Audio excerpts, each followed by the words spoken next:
Thank you. So today's hearing, Modernizing Energy Infrastructure Challenges and Opportunities to Expanding Hydropower Generation, continues this committee's efforts to examine what we need to do to keep our infrastructure the very best in the world. I want to start certainly by thanking our witnesses for appearing before us today. Their testimony is going to continue to give us a better understanding of the current state of hydropower in the United States so that we can identify ways to improve the regulatory process, modernize our aging infrastructure, and ensure consumers continue to have access to reliable and affordable electricity produced from hydropower. Our hydropower fleet is aging. Yes, it is. Hydropower plants are among the oldest power plants in the U.S. In fact, according to the Energy Information Administration, the average hydropower facility has been operating for 64 years. I'm 63. And the 50 oldest electric generating plants in the U.S. are all hydropower. Each has been in service since 1908.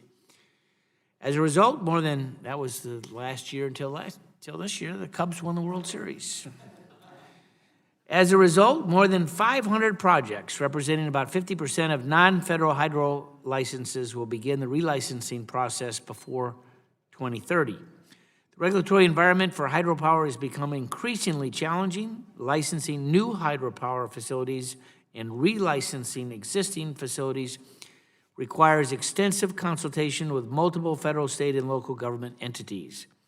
The process takes years and costs often tens of millions of dollars, and as a result, needed investments are too often discouraged or unnecessarily delayed. And in some cases, the cost to modernize or meet environmental objectives outweighs the potential economic benefits of continued operation, and the plants have to be shut down. In many ways, licensing challenges are limiting hydropower's potential. So with sound policy and smarter regs, hydropower could have a very bright future. Hydro is the nation's #1 renewable, producing electricity with negligible emissions. Today, it's responsible for providing 7% of the nation's total energy needs, and with continued technological advancements and smarter regs, hydropower generation could expand by an additional 50% by the year 2025. These are things that Congress could do to maximize hydropower's potential. This committee's advanced legislation last Congress that would improve the licensing process, promote efficiency improvements, and encourage pumped storage and development of non-powered dams. While we're not able to agree on the hydropower reform package in the context of the larger energy bill, significant progress was made, and I am hopeful, I am encouraged, and I am optimistic that we're going to be able to deliver this time around. Hydro, as we know, is clean, affordable, reliable.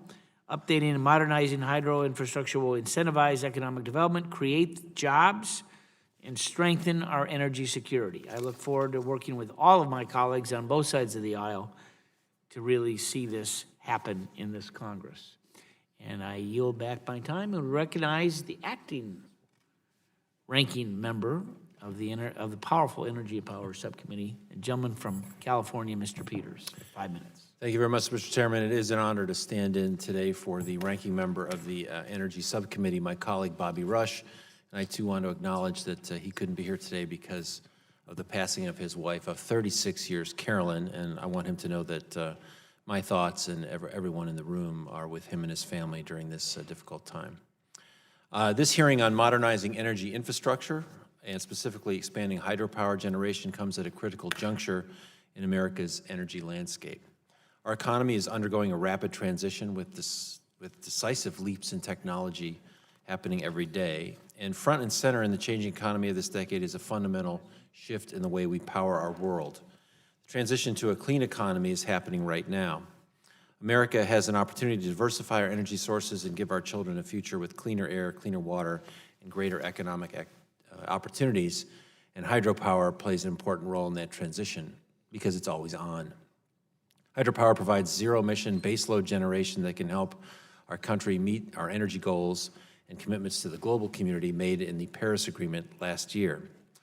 Hydropower offsets over 190 million metric tons of CO2 each year, the equivalent of over 40 million cars on the road. Yet America's aging infrastructure and onerous licensing processes are making it harder for states, local governments, and the private sector to adopt and expand new forms of energy like hydropower. Just 5 days ago, the American Society of Civil Engineers report card gave the United States infrastructure a D+, and gave dams a slightly higher grade of a D. That's probably still not good enough. In this average age of the country's 90,000 dams, I have 56 years old, which is a little bit closer to my age than the chairman's, but still too old. And today, only about 3% are equipped to generate clean power.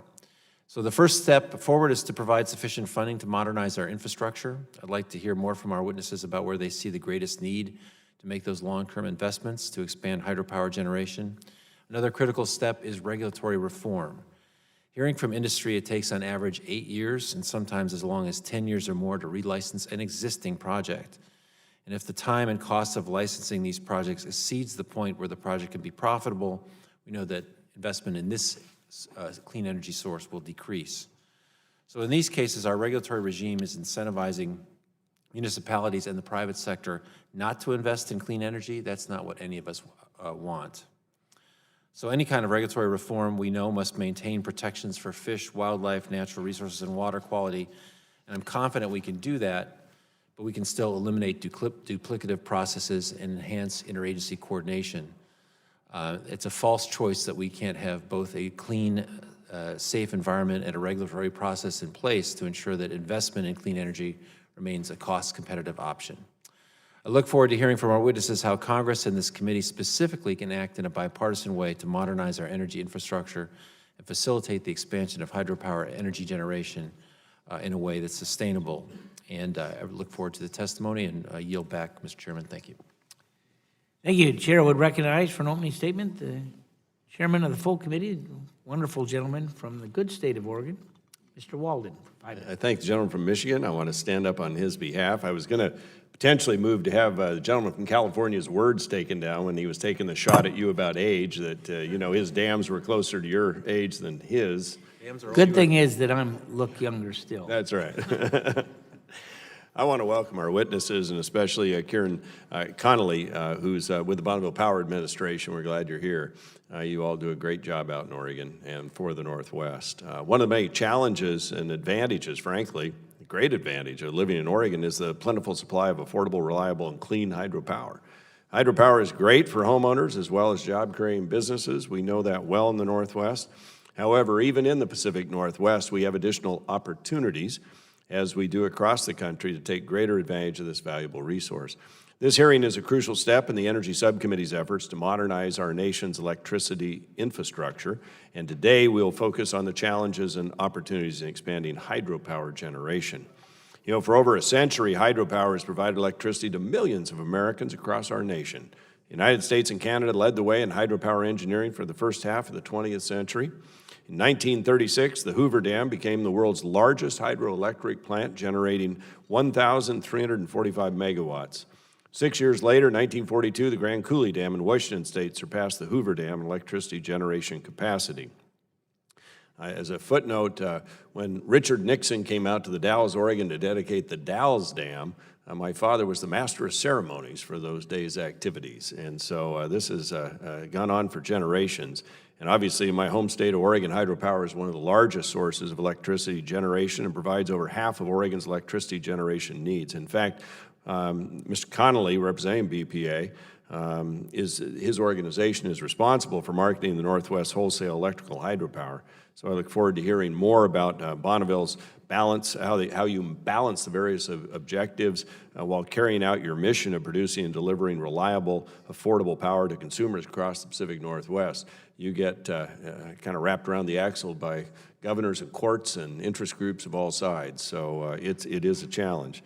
Electricity generated from hydropower allows for a diverse energy mix, which in turn increases our nation's energy security and reliability. A recent DOE report found that U.S. hydropower production could grow by almost 50% by year 2050. I know a lot of that's up in Alaska.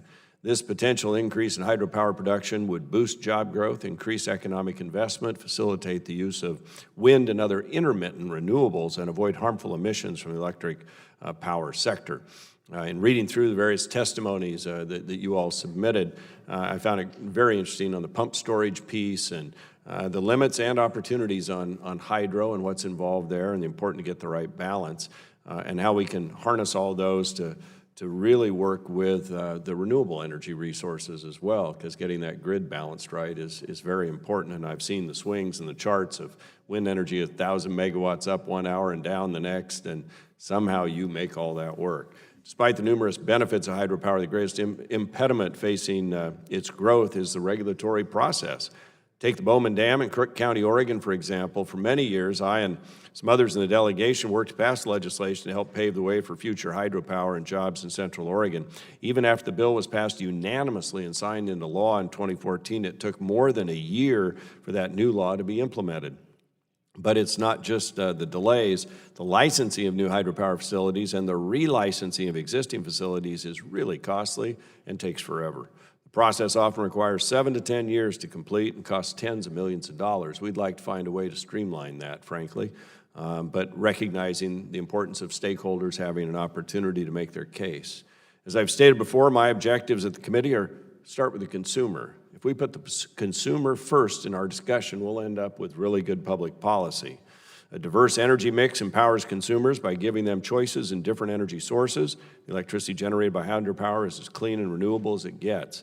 When it comes to improving our nation's laws regarding hydropower development, we in Congress have the opportunity to reach across the aisle. And I think we can get some good things done for the environment, for reduction of carbon emissions, and for the economy.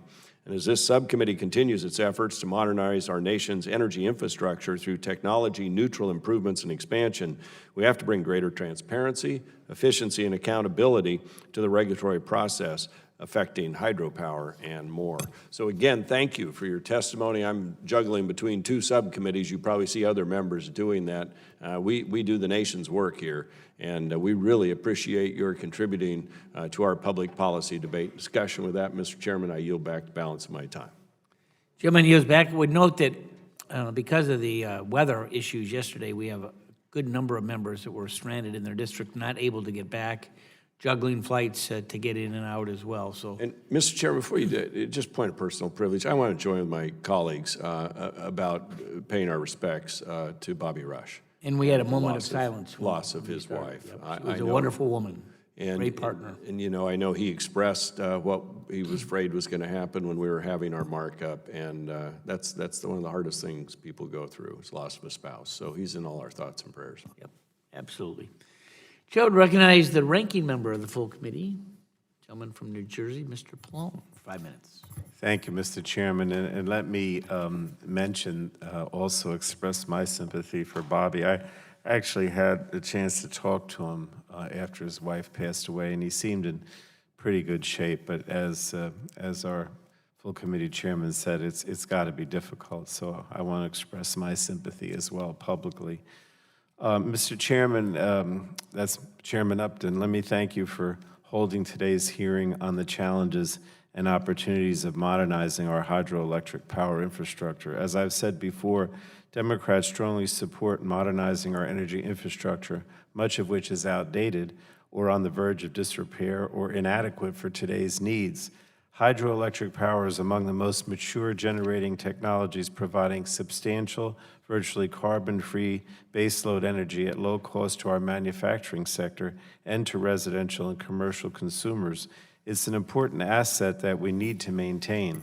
At the same time, it also has major impacts on fish and wildlife populations, water quality, water supply management, and other important physical and cultural resources if poorly operated or sited. For example, there are numerous examples of hydroelectric dams devastating lands and waters sacred to Native American tribes, and this should not happen. While hydroelectric power licenses depend on rivers for free fuel, those rivers belong to all Americans, not just those who sell or buy the power generated from it. The Federal Power Act requires the Federal Energy Regulatory Commission, or FERC, to balance those competing interests in issuing a license. No interest, whether it be power, drinking water, irrigation, commercial fishery, recreation, or other use, should automatically take precedence in the licensing process. The Power Act authorizes states and federal natural resource agencies to place conditions on hydroelectric licenses to preserve water quality, protect public lands and Native American reservations, and ensure proper fish passage to preserve healthy ecosystems and fisheries. If, for instance, a license might adversely impact a protected area, such as a national park, or cause the release of toxic sediment into drinking or agricultural water supplies, or flood a Native American reservation, the state or federal agency responsible for managing these resources can place conditions on the license to ensure that those resources are protected. And hydroelectric licenses have fixed conditions that generally remain unchanged during the 30 or 50 years that they're in force. Licenses also benefit from unlimited automatic annual extensions after their license has expired if a new license has not been issued. As a result, the impacts of these hydropower dams often go unaddressed for more than half a century. For those facilities first licensed before enactment of the National Environmental Policy Act or the Clean Water Act and the Endangered Species Act, the licensing process certainly can be rather rigorous. Sometimes the necessity of addressing these complex issues also makes the process time-consuming and expensive, as new license conditions will require significant upgrades to old facilities to bring them in line with modern environmental laws and regulations. Now, ironically, climate change has increased the need to license new capacity of this carbon-free generating technology. At the same time, it has caused record droughts that have made it more difficult to site new works or provide long-term relicensing of existing facilities. Climate-induced changes in hydrology, including the record drought in the West that just ended, are calling into question the reliability of existing facilities. And these changes are also upending the economics of siting new hydropower capacity and increasing the challenges associated with addressing hydropower's environmental issues. In addition to the unique challenges faced by the hydropower industry, the significant changes in electricity markets and relatively flat demand for electricity creates a difficult financial environment for developing new baseload generation in many areas of the country. Some of the unique benefits that hydropower and pump storage can offer cannot be fully compensated by current electricity rate structures. So I'm glad we're holding this hearing today, and I urge the chairman to hold more like this before we begin to discuss legislation. We must understand more fully the challenges facing the hydropower industry and the rivers the industry relies upon before we update our policies. Our goal should be to maintain the fundamental principles of balance in the process so that we maximize the benefits of hydroelectric power and expand it where it's most appropriate to do so. I know we have an excellent panel here today to start this process, and I thank you for being here. I'm sure you've been told that we're bouncing back and forth with the other subcommittees, so you may not see us the whole time, but thank you. Thank you, Mr. Chairman. I yield back. Chairman yields back. Again, we want to thank our witnesses for being here. Appreciate you submitting your testimony early so we had a chance to look at it prior to the hearing. And we'd like each of you now to summarize your statement, taking no more than 5 minutes. We are joined by Mr. Chuck Holcomb, Director of NBD Services for CMS Energy, on behalf of the American Society of Civil Engineers. Kieran Connolly, Vice President of Generation and Asset Management from the Bonneville Power Administration, as Chairman Walden indicated. Ramya Swaminathan, is that right? Swaminathan, CEO of Rye Development on behalf of the National Hydropower Association, and Dave Steindorf, California Stewardship Director of the American Whitewater on behalf of the Hydropower Reform Coalition. And we'll start in the order that you're at the table. Mr. Connolly, welcome. Thank you for being here today. Good afternoon, Mr. Chairman. My name is Kieran Conley, and I am Vice President for Generation Asset Management at Bonneville Power Administration. I appreciate the subcommittee's invitation to be here today, and I ask that my written remarks be entered into the record. Bonneville is a federal power marketing administration headquartered in Portland, Oregon, and is one of the largest providers of low-cost, renewable energy in the nation, marketing power generated primarily at 31 federal hydroelectric dams. These dams are owned and operated by the U.S. Army Corps of Engineers and the Bureau of Reclamation. Bonneville and our partners are able to maintain these projects through direct funding of the power portion of the costs at the dams. Direct funding allows Bonneville to fund operations and maintenance as needed and appropriate. Bonneville also direct funds substantial investments in the rehabilitation of the hydropower system as its components require replacement. Bonneville provides this funding through power sales and borrowing from the U.S. Treasury that is fully recovered through power ratepayers. The interest on Bonneville's debt is at rates comparable to those for similar bonds issued by government corporations. Bonneville's partnership with the Corps and Reclamation provides for a sound program of maintenance and modernization of federal hydro generation assets.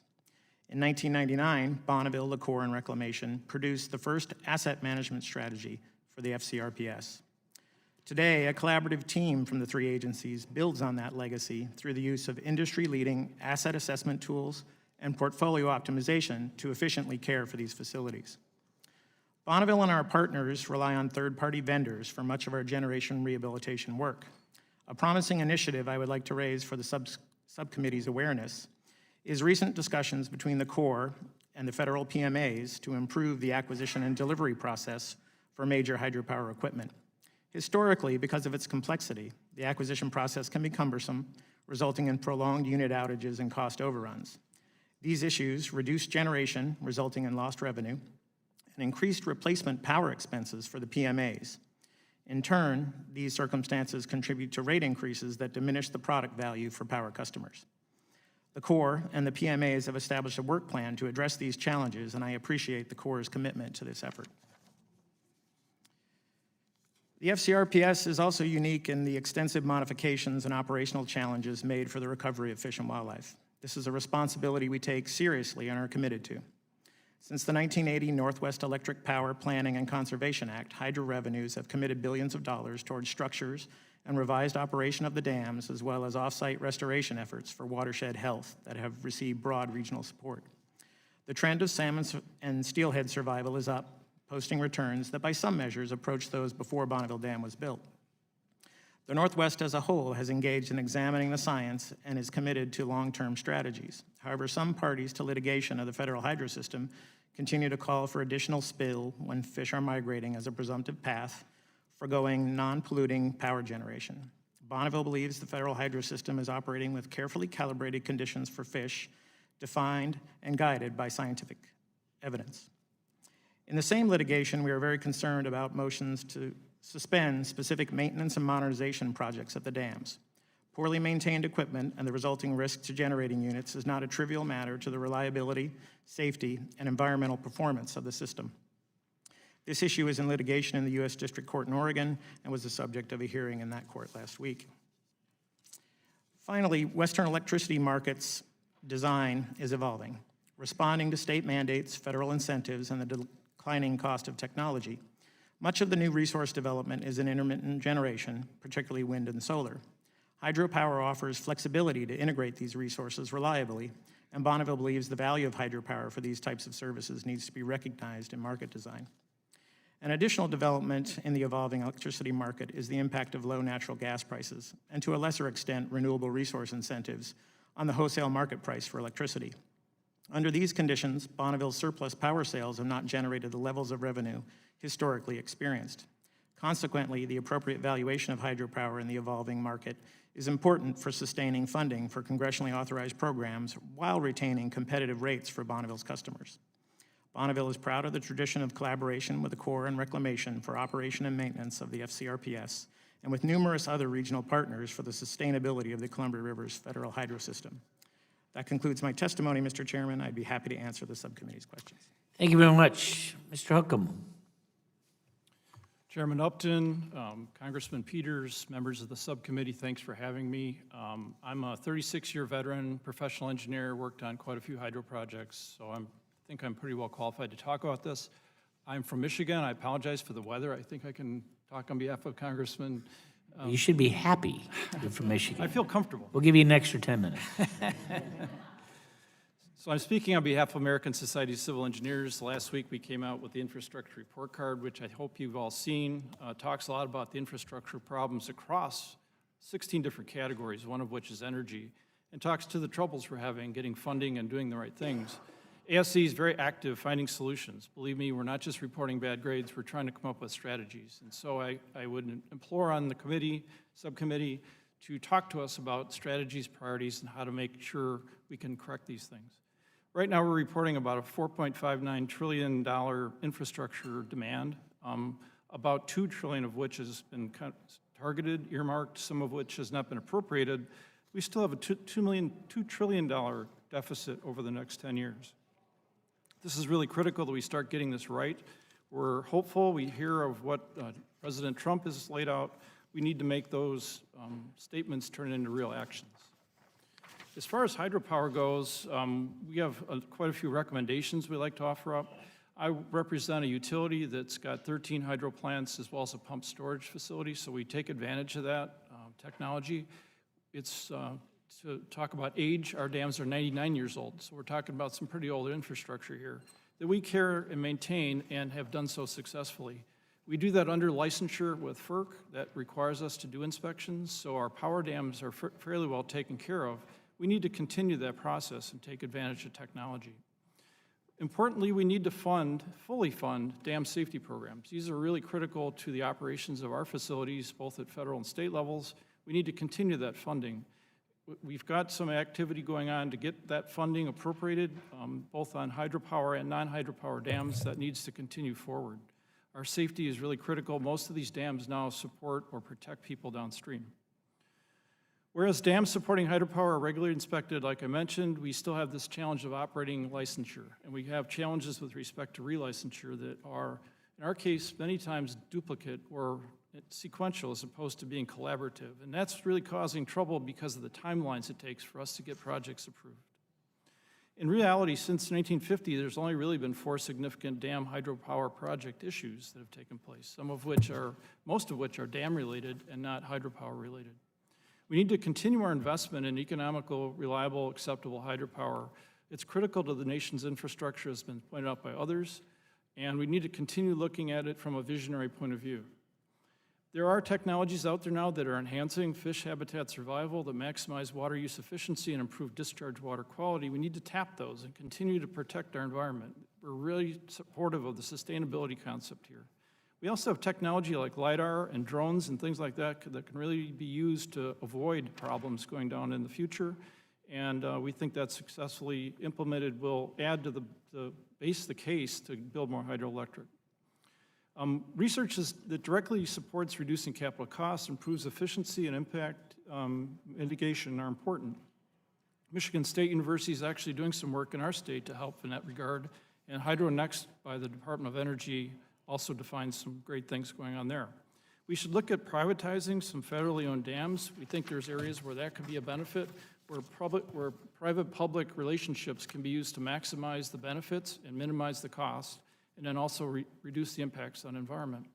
Newer technologies like hydrokinetic are great as well. We need to keep focusing on that.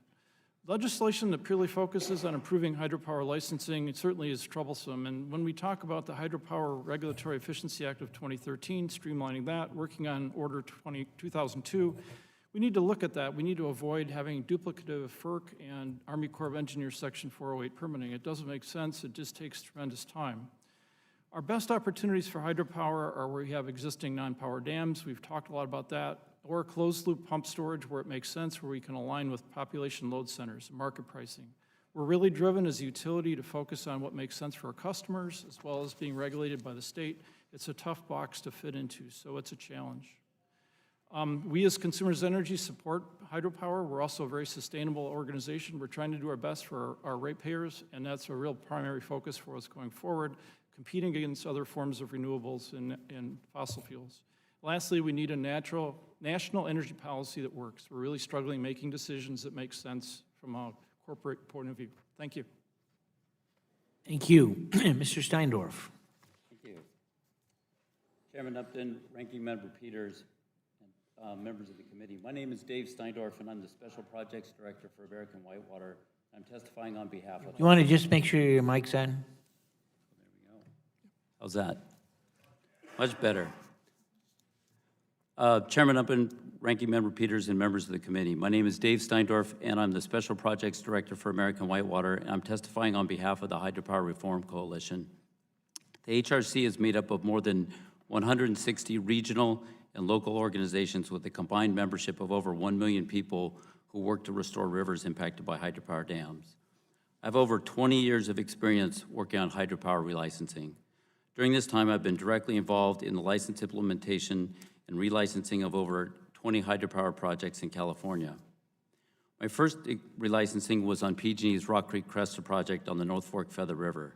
At that time, I was teaching high school economics and long been an avid fly fisherman and had recently taken up whitewater paddling. I didn't know anything about the process, but I knew that I wanted to help restore the river. Before this project was built, the Feather was amongst the best cold water fisheries in the West Coast and a tourist destination for anglers around the country. Afterward, the river became a collection of stagnant ponds connected by a small trickle of water. The project's operations reduced the river's flows to just between 5 and 10% of what they had been, devastating the fishery and the local economy. Through the relicensing process, we restored flows to 30% of their historical average. The result is that we are on our way to restoring this section of the North Fork Feather River as a robust recreational and economic resource. The reduction in power production to make this happen was just 6%. From my perspective, as a ratepayer and as a river enthusiast, the benefits gained are well worth the cost. To be clear, getting to these types of positive outcomes is not easy. FERC relicensing requires collaboration and engagement from all stakeholders. Given that hydropower licenses last for 30 to 50 years, it makes sense to take the time to get it right. There are two key elements that lead to positive outcomes in relicensing. First, start with a process by collaboratively developing studies about the river and the project. That's what the intent was behind FERC's integrated licensing process. The information collected informs stakeholders as they make challenging trade-offs between resource protection and power generation. Federal, state, and tribal agencies request these studies in order to fulfill their statutory obligations, but often these are denied by FERC or the licensee. Often studies are standard elements of successful relicensings. States in particular are then forced to wait until FERC has completed its process to request information they need to comply with state law, leading to delays that last years. The HRC recommends two solutions for this problem. First, recommend that at the beginning of the process, FERC include resource agency studies requested in its study plan. Second, we recommend that FERC and other agencies develop memorandum of understanding to improve coordination throughout the process. Second point, it's critical that resource agencies be engaged during the relicensing process and implementation. In my experience, when federal agencies are involved with the design and construction of recreational infrastructure, these projects come in on budget and on time. When they aren't, the opposite is the case. Efficiencies are gained by having local land managing agencies that are fully engaged rather than projects being managed from DC.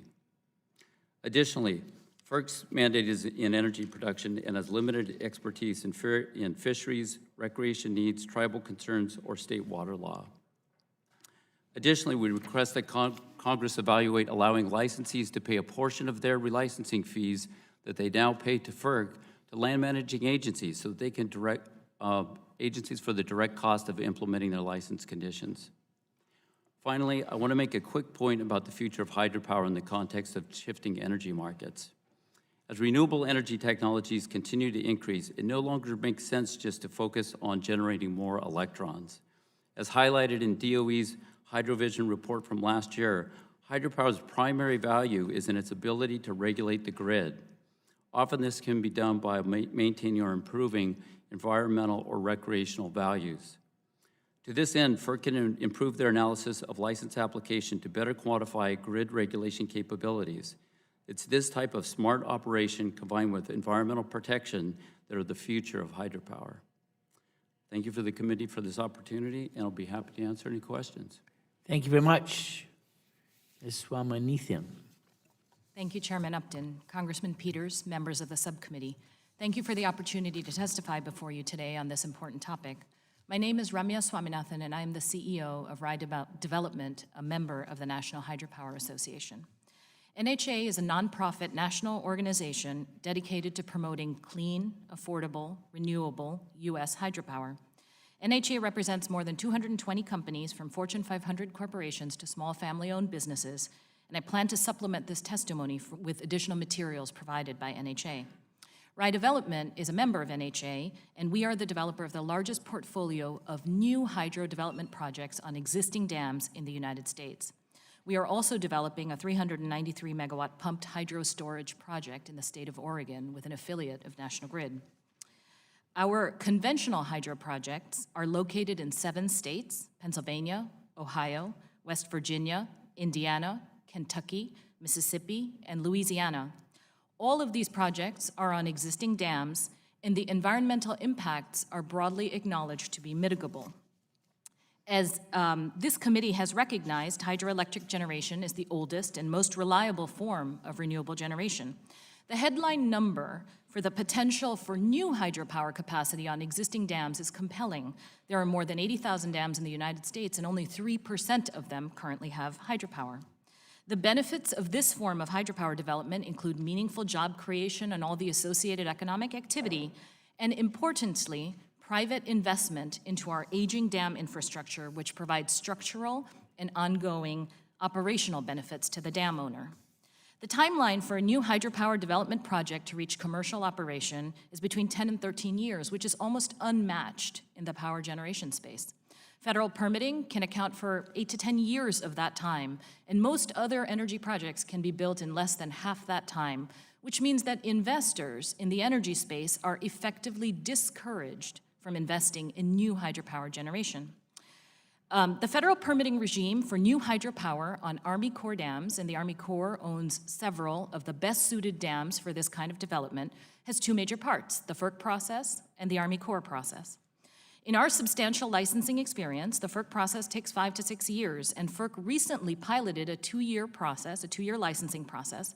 One of our projects on the Kentucky River at Lock and Dam 11 was the only project selected for this pilot, and in May of last year received its license, marking the successful completion of this pilot process.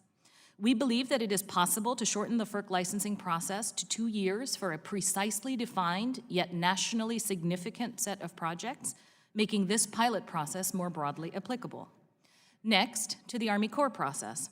The duplicative application of NEPA, first by the FERC during the licensing phase, and then subsequently by the Army Corps, triggered by the Section 404 permit, is a particular problem for a hydropower development because it affects the water quality standard, which for a hydro developer determines the amount of water that is available for generation and therefore revenue, uncertain until the 7th or 8th year of a combined federal permitting process. Some ideas we have to address this duplication include requiring any federal agency to adopt the NEPA analysis of another federal agency if it has analyzed the same project within a certain number of years. Alternatively, we could require that the Army Corps adopt the prevailing state standards for water quality parameters applicable to that particular project. The last substantive point I want to leave you with is the idea of public-private partnerships.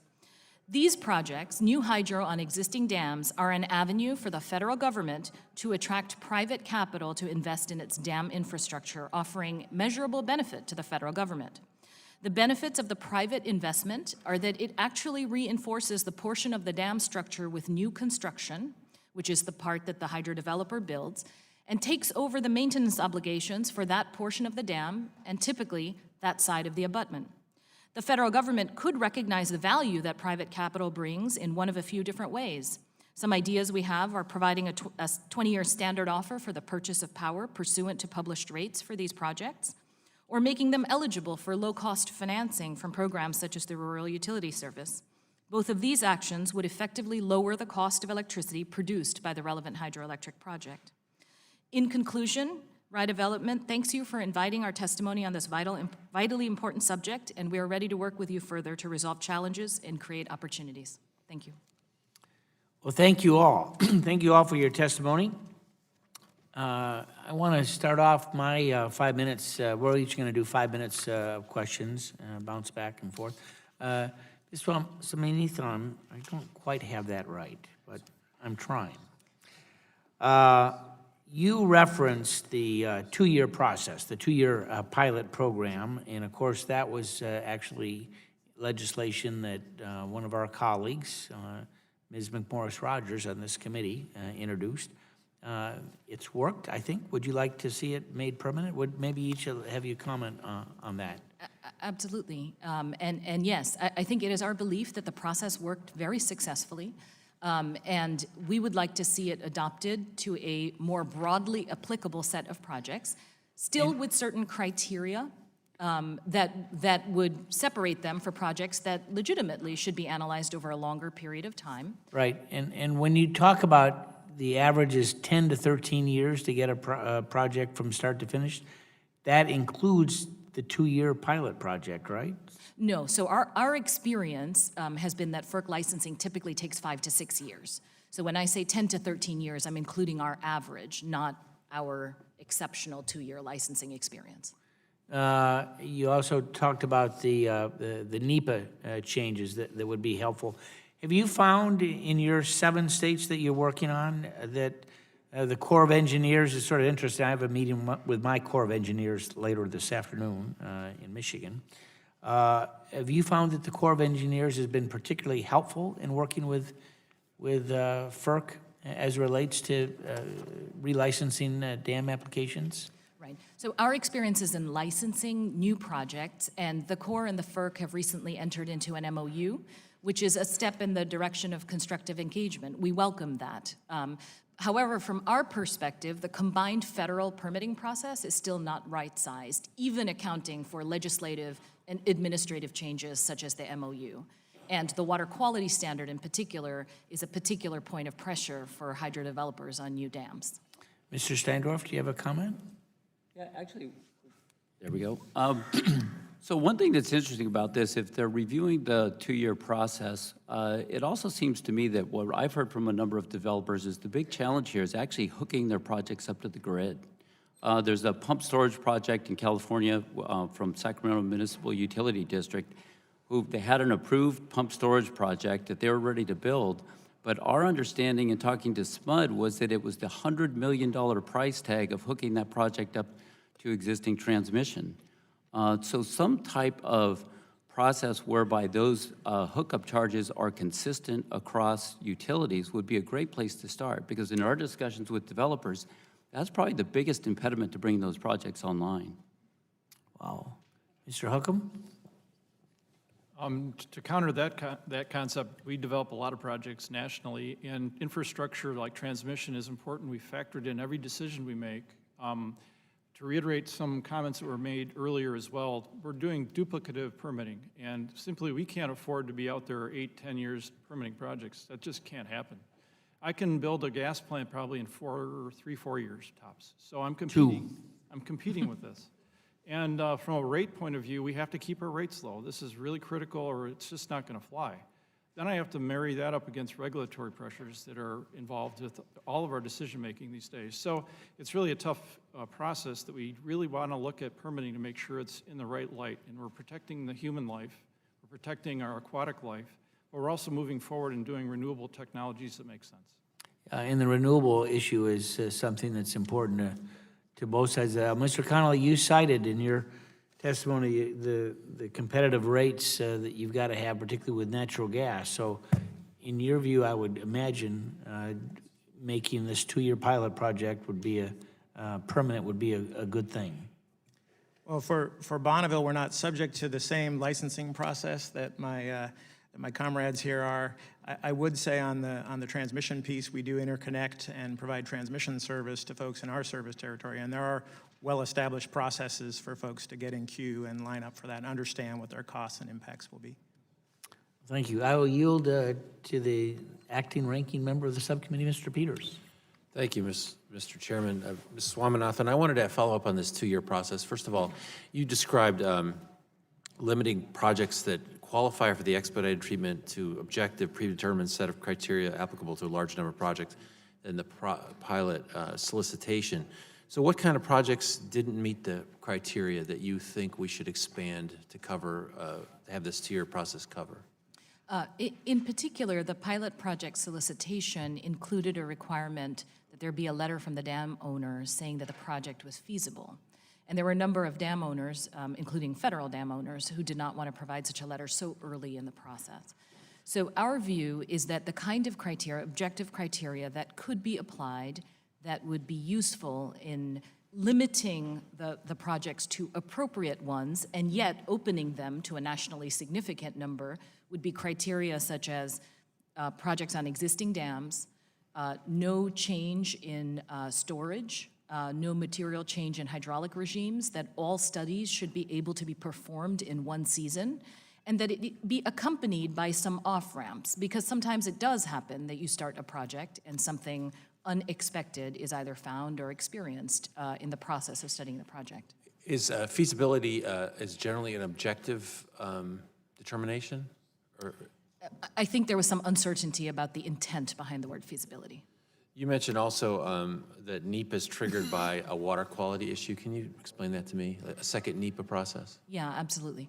So the developer, when you're developing a new hydro project, first goes through the FERC licensing process, by which FERC staff applies NEPA, and there is a water quality element to that analysis.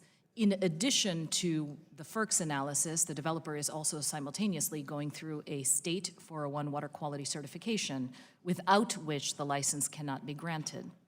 Subsequent to that, the developer will have to apply for a 404 project permit, which is for dredge and fill activities, and that triggers NEPA again, this time by the Army Corps. But we could require that the previous document cover, or studies cover the 404 permit, is what you're I suggesting. think there are a number of ways to get at the same result. From a developer's perspective, the issue is the duplication and the potentially different result you get from a second process. Different which participants, different commenters, yeah. potentially different studies being required, and therefore more money, more time, and more uncertainty. Yeah. From a developer's perspective, when you're leveraging private capital, a short, certain process is best.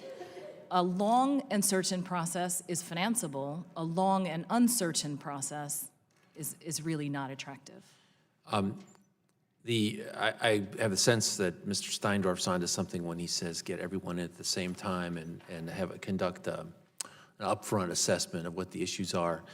You're suggesting that the FERC process could be condensed to 2 years. Is there any way you could see that the entire process for the Army Corps could also be concurrent to that, or does that have to follow? I think the primary barrier to concurrent processes at the FERC and the Army Corps is a commercial barrier, which is that typically the Army Corps analysis happens at a higher level of engineering design, at 60% and 90%, which in the case of a hydro project is extremely expensive. Licensing is expensive. But final design, which includes the ordering of equipment, major equipment, and final engineering design is even more expensive. So typically, an investor will want to have the certainty of knowing that a FERC license is either attainable or has been attained before committing to invest to get to the 60% design or 90% design mark.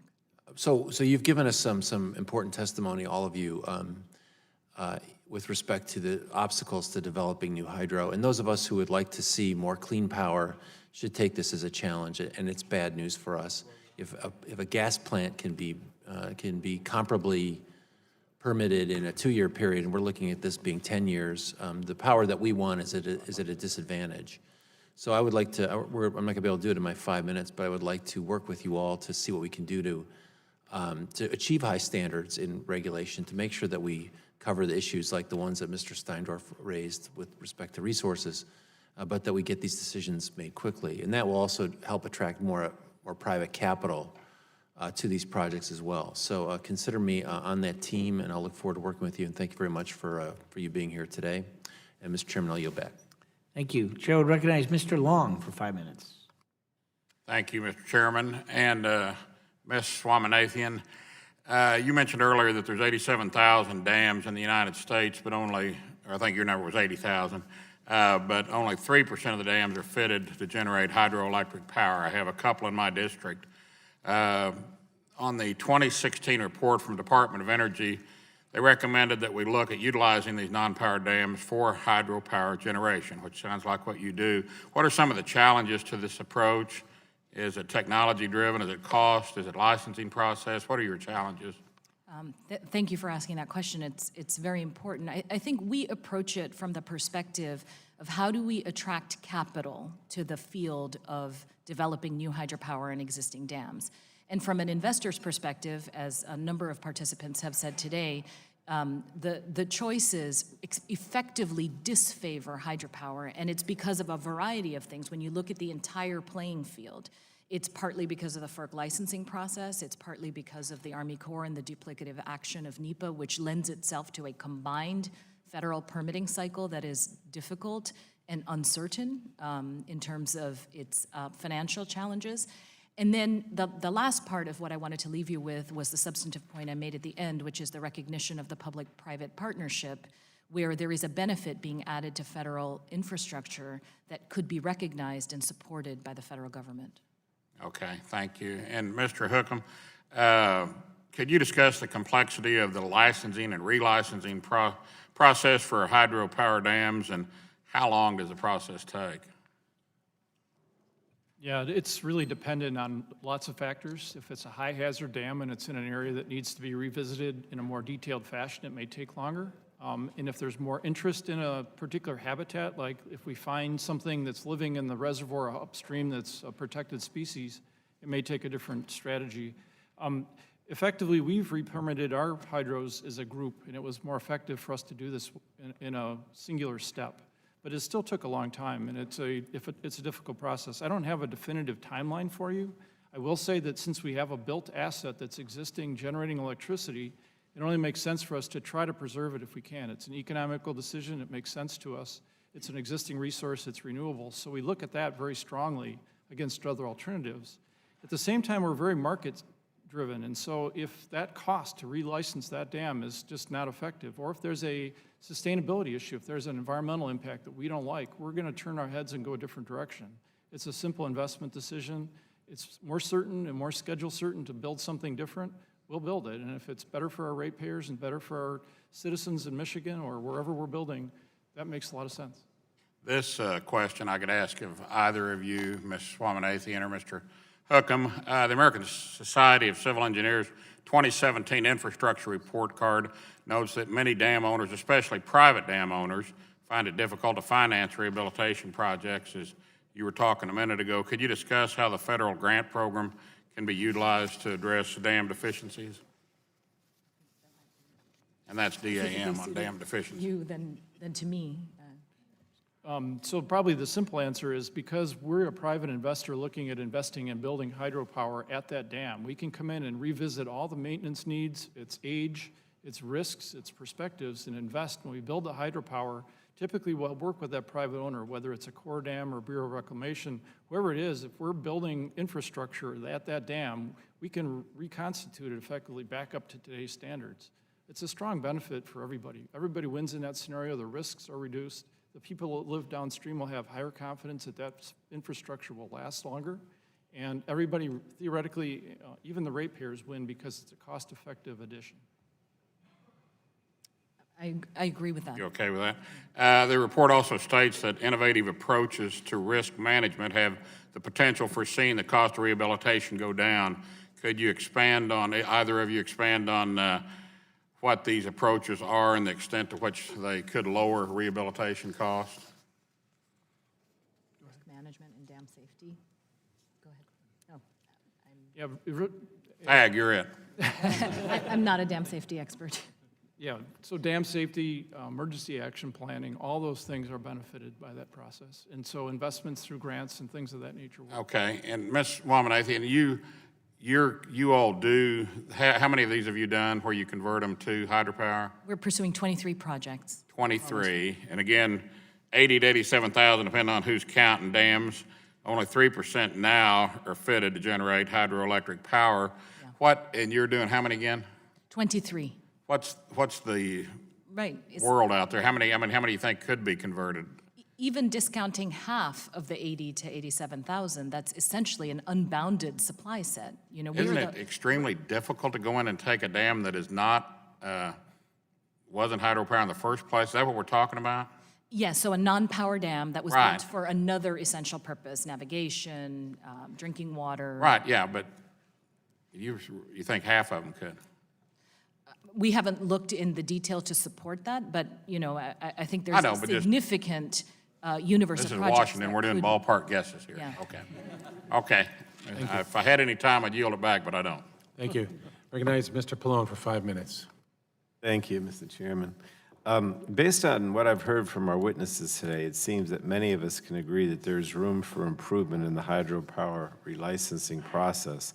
The licensing landscape has drastically changed in the time since many of our nation's hydropower dams were first constructed, and landmark environmental laws have since been passed, altering the framework by which these projects are licensed. I don't want to see this process drag out unnecessarily, but I do feel that there are important natural resource considerations that must be reviewed and adequately satisfied before a dam is given a stamp of approval to operate for another several decades. And one of my main concerns during the licensing and relicensing process is ensuring appropriate consultation with Native American tribes. Hydropower dams have a legacy of great impact on tribal communities, and it's critical that tribes have a voice in the licensing and relicensing process. So, Mr. Steindorf, I wanted to ask you a couple questions. You discussed a proposal to grant tribes conditioning authority, whereby tribes themselves would protect their resources rather than the Department of the Interior. I understand this model is used under the Clean Water Act. Can you give us more detail about how it would work and why it would speed up the relicensing process? Well, in our opinion, we think that tribes having direct knowledge about the lands that they have out there, they can provide an important voice within the relicensing process. And it really only makes sense to give them the same statutory authority that other agencies have, given their particular knowledge and interest in those lands.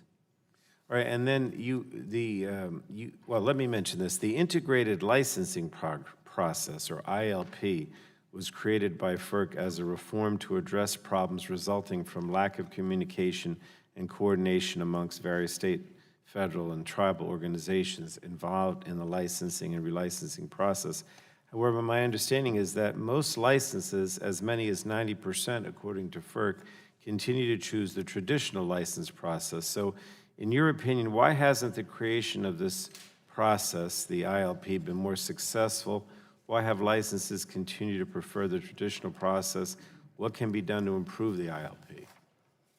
I can't really speak to the reasons why licensees are choosing to use the traditional licensing process. That would be a question for them. I do think that the ILP has offered significant improvements in the licensing process by setting a set schedule that all the stakeholders know when their homework is due and how they have to get it done. But let's be clear about licensing and why it takes a while. A project that I recently completed covered an area 30% larger than the state of Rhode Island. These are huge projects covering multiple stream reaches, multiple dams. Getting the information that you need necessary to evaluate what should happen in each of those individual stream reaches takes a significant amount of time. It's important to get it right. And the idea that we're somehow, not using our time effectively is simply not accurate. I also think that I'd like to reiterate some things that were said up here about other projects, particularly core projects. We support, as our other witnesses did, having the Corps deal with their own process and really getting FERC out of that jurisdiction. Ann Miles also said that from FERC last year in her testimony, and that's certainly something that we support. And the last thing is I think we do need to look at power production, particularly renewable power production as a whole and how hydro fits into that. Last year alone, or I just read a report yesterday, wind power this last year surpassed hydropower in terms of its total installed capacity. In the last 6 months of last year, more wind and solar was brought online than what the DOE HydroVision report said is potentially capable of coming online by 2050. So let's put the additional hydropower development perspective in line with what's actually coming online and being permitted. And that's happening largely because those projects can be done with lower impacts than what we're looking at with most hydro operations. All right. Ms. Swaminathan, did you want to comment on any of this with regard to Native Americans or this ILP process? Or? Well, what I can say is that for our projects, we have chosen the traditional licensing process. All our projects are original licenses, meaning they're not relicensings. They are for new projects on existing dams.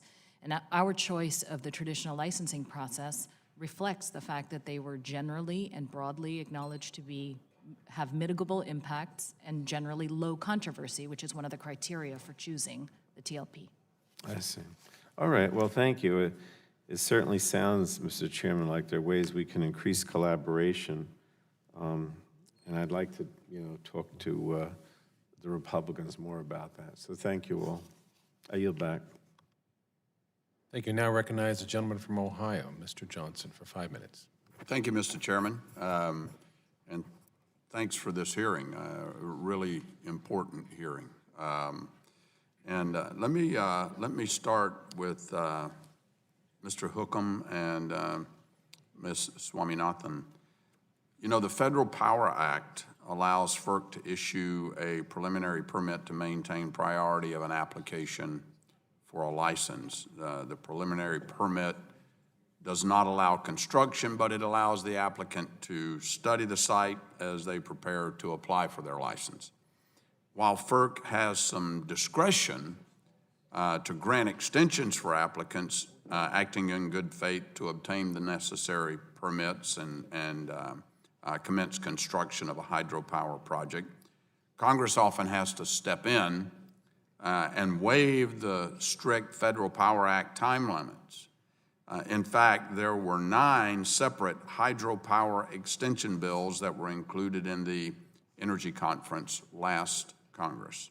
Unfortunately, these bills were never signed into law. So my question to both of you, and you can choose who goes in what order, should Congress amend the Federal Power Act to give FERC more discretion to extend the period of preliminary permits and time limits for construction of a project so they don't have to come back for congressional approval?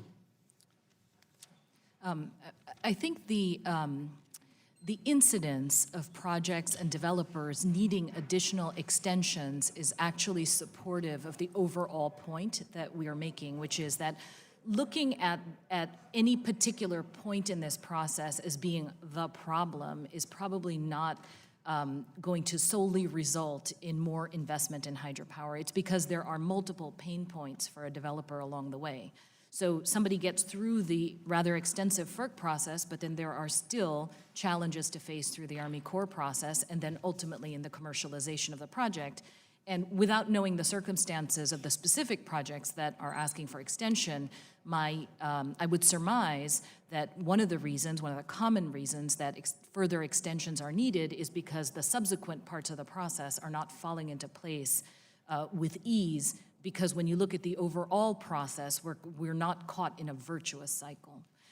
As to the specifics of modification of the Federal Power Act, we'd have to study that. I don't have a position on it at the moment, but I think it supports the underlying problem which ripples through the entire process of developing hydropower. Well, let me rephrase it then. I mean, disregard the modifying the Federal Power Act. If Congress didn't have to come back and approve the extensions, things would move a lot faster, wouldn't they? Especially if you reach a time limit and you wind up in a partisan situation like we so often see here in the Capitol, where you can't get the legislation through and signed into law, then it might be a problem. Mr. Oakham, do you have an opinion? Yeah, I think maybe just to add to that, and I've heard other people mention this too, having precise understanding going into a project, which the preliminary permitting lets us do, lets us screen out projects that don't make sense. And it'll help us make a decision that will help shorten the timeline. We really need to focus on the timeline from the time we think a project's real to the time it can get permitted to have clarity, because that uncertainty is impossible to finance. It's impossible to really put the resources together to make a project like that work. Okay. Well, along the same lines, FERC is generally okay with congressional approval to relicense a hydro project that did not begin construction within FERC's specified construction time, assuming that the congressional relicensing occurs within 10 years of the original license issued by FERC. So, follow-on question, in your opinion, should FERC or Congress allow that 10-year window to be extended, and why or why not? I would answer it by saying anything that allows private capital to not perceive a cliff coming, and that essentially is the problem, which is that you might have a project which gets through its licensing, still has some fairly sticky permitting to go through with the Army Corps or other processes. And as the begin construction window end comes closer and closer, that project becomes more and more difficult to finance, even though there may be nothing particularly wrong with it. But from a capital perspective, that itself becomes a constraint. I get it, and my time's about to expire, so let me just say this and see if you agree, and it's a short answer. Really what we need is efficiency in the entire front end of the project. The 10-year window would be less of an issue if we had efficiency Yes. in the permitting and the development up front. Yes. Thank you, I yield back. Gentlemen, time has expired now. Mr. Tonko, you recognize for 5 minutes.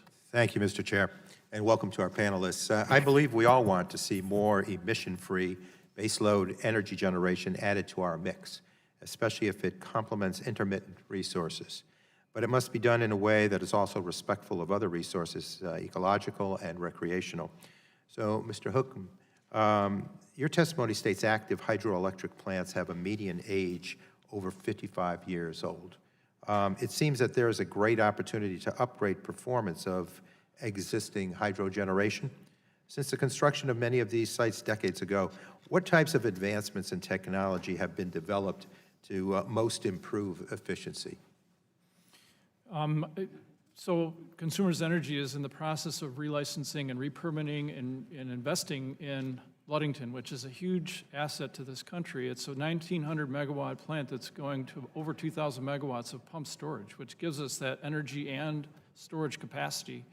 The efficiencies we're getting are basically to push the limits of how much water we can fit through the turbine section to generate electricity. There are thermal limits and mechanical limits that we're up against, but we've worked with the OEMs, and we're working with OEMs virtually every time we relicense a dam to see if we can get more out of that hydro engine. And what is the process for putting the newest technologies on these old sites? It really varies, and we try to work with the original OEM if they're still in business to see what technologies they brought to the table using different materials like permanent magnets or different seal materials that can allow more efficient generation, but we'll work with whoever. And is there anyone estimating how much capacity could be added by upgrading and retrofitting these older sites? So there's always a transmission limit that we have to worry about, but generally speaking, if we can generate more electricity efficiently out of a specific site, we'll do that. And what are the regulatory challenges to doing these upgrades? So I mentioned it earlier, it's an economic challenge for the most part, where if we invested $1 today in a new hydro addition or a retrofitted hydropower plant, is that worth spending that dollar for our ratepayers and our shareholders versus spending that dollar in something else? We have to weigh that every time. Are there sufficient incentives in place to make these investments economically worthwhile? It's a long answer, unfortunately, but yes. Okay. And Mr. Steindorf, generally speaking, do retrofits have a smaller environmental impact than new constructions? Yeah, we typically support retrofits on existing projects, certainly as opposed to building new ones. I've personally been involved in a number of retrofits on some existing licenses that I've worked on, and we've worked with various utilities, including Pacific Gas and Electric Company and others, to not only see that those projects get retrofitted, but also to see that they are eligible for renewable energy credits. Thank you. And Ms. Swaminathan, when you put power generation on an Army Corps dam, what responsibilities do you inherit? In other words, do you pay, for instance, for dam inspections or maintenance? What are some of those responsibilities? So the Army Corps maintains responsibility for dam safety, and they have a fairly developed program. We, of course, participate in that program and are subject to all its conditions. The developer typically will take maintenance responsibility for the portion of the dam that is the new construction up to the point of tie-in. Maintenance responsibility, including for erosion sedimentation control on the abutment side that adjoins the new construction. A lot of debris and trash handling is handled through the hydro project and its trash racks and debris handling mechanisms. And of course, there are upgrades to existing facilities or potentially new facilities, typically recreation, that are associated with projects. The last point I'll make is the applicant or the developer also typically will provide electricity to the dam facility itself. Okay, and I take it that partnership works rather well? Yes. Great. And for the 2-year licensing process to work as intended, how important was it to provide all the necessary info and study requests at the beginning of the process? It is important for all sides to have a clear understanding of what both is needed, the characteristics of the existing condition, the characteristics of the proposed condition, and to adhere to timelines that are clear to all involved. So we would be supportive of a process that included all that. Okay. Mr. Chair, I'll yield back. Thank you, gentleman yields back, and I'll recognize myself for 5 minutes. So I wanted to ask you about your project, because you have one near my district. Yes, indeed. In Charleroi, Pennsylvania, Locken Dam is being rebuilt. These dams, over a century old, as I watched it being rebuilt early on, we would note that the lock was so old that when water went in and out, the concrete shifted a little bit, so it's much more stable. Right. And so Rye Development is developing this conventional hydropower plant in Monongahela Locken Dam number 4 in North Charleroi, Washington County. I was just reading over some of the list of permitting. It's pretty massive, as it should be. This is a big project. But I'm curious here, the timeline for hydropower licensing, how does that compare to acquiring permits, for example, for other renewable energy projects like wind and solar? And what benefits does hydropower have to offer that may be complementary to other renewable energy resources? That's an important question.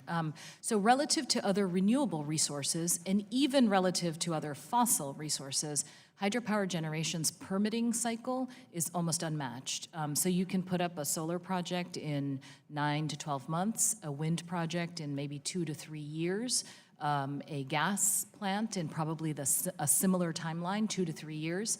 And the combined permitting process for non-federal hydropower on federal facilities is close to 10 years, is between 8 and 10 years.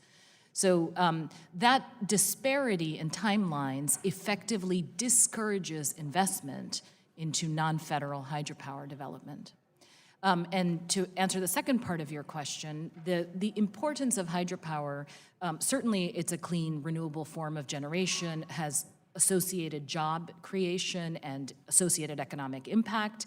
We talked about public-private partnerships and the potential for these projects to bring benefits to the dam owner. But in addition to that, and I believe a number of parties here have spoken about it today, hydropower adds a significant amount of reliability and stability to the grid, which actually also benefits intermittent sources of power such as wind and solar, and that needs to be recognized. So let me read over some of these things with this permitting process. I'm reading here from the Pennsylvania Bulletin alone, is that we're dealing with discharge permits, erosion and sediment control permits, water obstruction and encroachment permits, submerged lands license agreements, Water Resources Planning Act registration, limited power permits, water quality monitoring, preparedness, prevention and contingency plans, operations, inspections, transfer projects, correspond. Let me tell you who you have to write to. Rights, laws, and stuff. Quite a few things there with that. And so you said in your testimony that there are redundancies. That was just some of the state ones too. Between the processes that happens with FERC, Army Corps of Engineers permitting, and you suggest that NEPA should only be applied once during the construction. So can you get into some details of this? How, on an Army Corps of Engineer-owned dam, how would that federal permitting process benefit with less duplication? I think it could be streamlined and increase coordination among all the participants. It would certainly benefit the overall timeline and bring investors to the table to invest in the sector. But I think it also would benefit some of the stakeholders who are going through some of these duplicative processes and going through multiple permitting processes for the same project and having to review, comment, and provide studies and study requests multiple times along the process. It's fascinating to me because through that Locken Dam passes millions of tons of coal.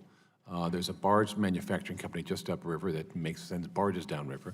We have natural gas, and so the supplies for fracking go through there, so it's really quite an energy hub. To any of the other panelists, perhaps I'll let you speak up on this, but given that many of American dams have exceeded their design life, where do you see modernization fitting in with regard to the President's plan and discussing infrastructure development in the private sector? Anybody want to comment on that? Mr. Steindorf, go ahead. Well, again, I think it's really important to recognize the importance that we've seen with hydropower, which is its grid regulating capability. You know, increasingly, we're in a situation where, believe it or not, we're awash in electrons out there. Curtailment of wind and solar projects in California is becoming a reality. And those developments, again, are happening across the United States, with Texas and Oklahoma leading the way in wind, and places like California leading the way in solar. It's not a question of enough energy out there. It's how do we regulate the grid? So really specifying and using hydro to its highest potential, rather than really specifying that we want to have more baseload generation. I don't think that's what we actually need at this Well, point. I know that area, thanks to EPA's regulations, they shut down 2 power plants within a few miles of this one being proposed down there. Put a lot of people out of work. So there was, yeah, but you're right. We need to find out how we modernize the grid and be most efficient with that. But I see my time is up, and next is Schrader. Oh, there you are, Ms. Schrader. You're recognized for 5 minutes. Thank you very much, Mr. Chairman. I appreciate the panelists for being here. Great group to get some insight from.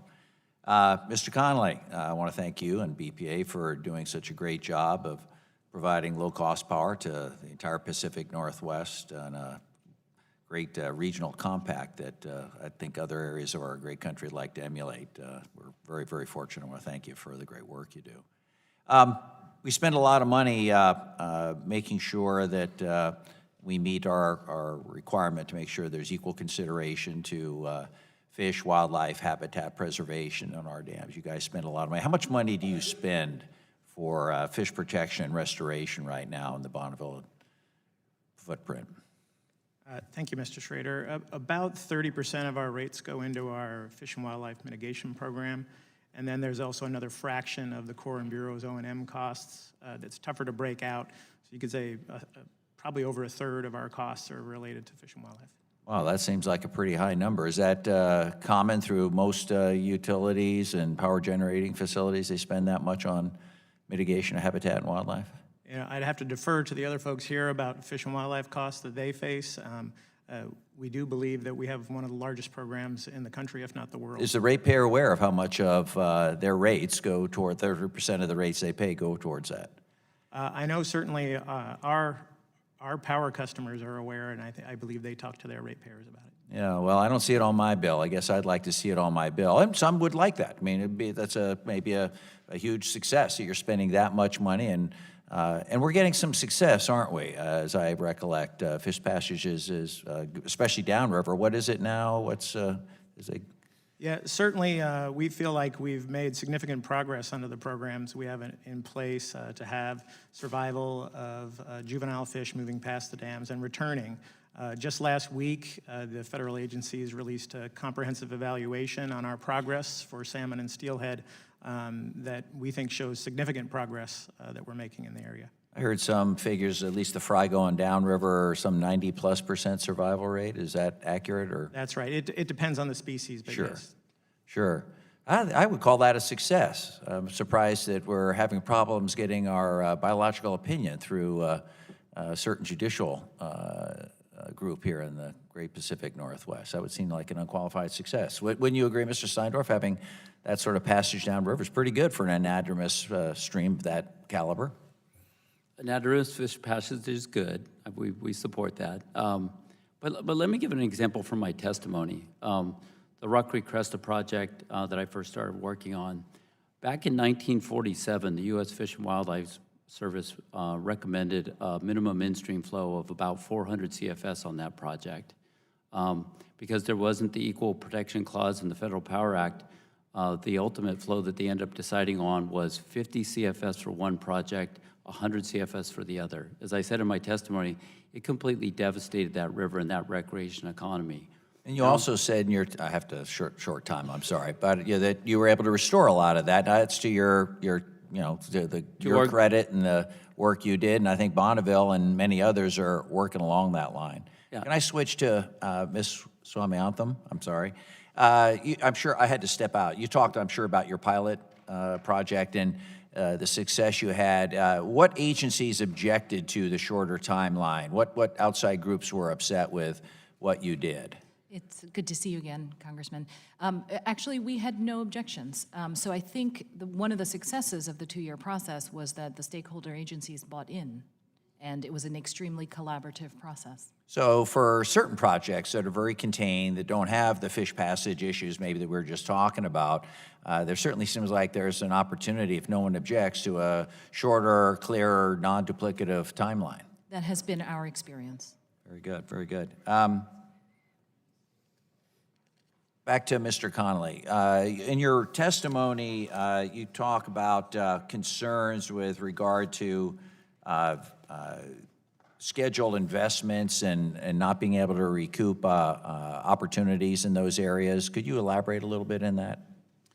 Well, certainly with the litigation that we face currently, there are motions for injunctive relief to stop investments in a number of the dams.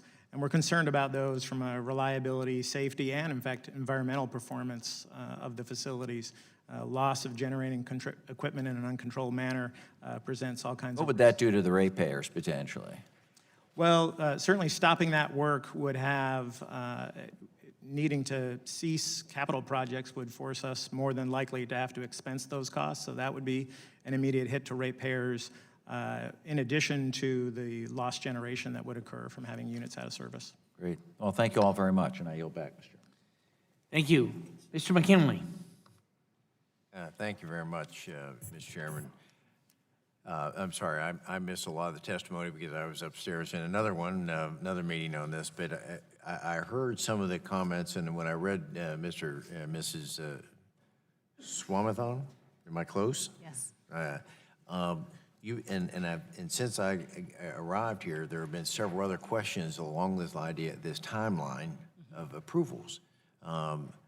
And I thought I was just confused because of the last response you made, that perhaps some hydro can be shorter. Right. So I think the last question that Congressman Schrader was asking me was about a pilot process that FERC set up pursuant to the HREA passed in 2013, where they were directed to have a 2-year licensing process as a model, as a pilot, to see if it was possible. There was a solicitation, and our project on Kentucky Lock and Dam 11 was the only project chosen nationwide to be in that pilot process. So have the projects that you have in mind in Morgantown, Cumberland, and Opakiska. yeah. How long have they been in the pipeline? So we are awaiting licensure on Opakiska and Morgantown, and we have been working on those projects since 2010 to 2011. So it's been 5 to 6 years. Yes. It just begs the question, with everyone in Washington interested in renewables, why something like hydro would go 7 to 10 years or longer as compared to solar and wind? I don't think you kill any birds, do you? Okay. And I don't think you create any sound problems that people have with wind. Personally, I love wind, and I'm fascinated with the solar panel, but I don't know why the hydro facility would take so long. So can you give me some perspective on why you think government, drags out the permitting for hydro facilities? Because surely they understand the impact they have on, they're eventually going to approve them. And they have an impact on people's economy in those communities. Look at what happened in New Martinsville. They were able to build a new courthouse and a school building down there. There are so many. Why is this? Absolutely. We couldn't agree with your question more.